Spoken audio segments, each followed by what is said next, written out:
The sweetest revenge I ever got at work.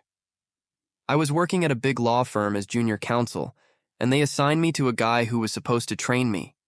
He had only been a lawyer for 3 years, and honestly, he was terrible. He could not write well, barely understood the law, and worst of all, he was scared of court. One day he asked me to write a legal opinion. I did exactly what he asked.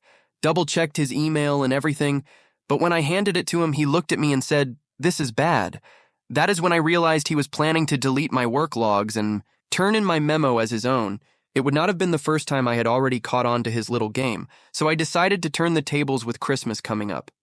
I wrote a fake memo from a partner who hated email, printed it to make it look real, and left it on his desk the day before Christmas Eve. The memo asked him to write a huge research paper over the holidays.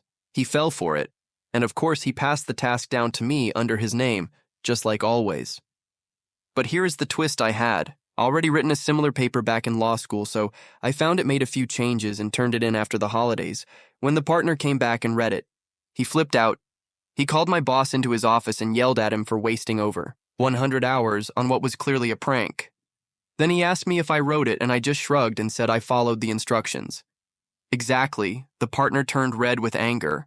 My boss did not get fired, but he was done. After that, he could not steal my work anymore. The partner told me to send everything directly to him, and I even got a bonus for sacrificing my holiday. I hated that job, but every time life gets tough, I remember that fake memo, and it still makes me smile.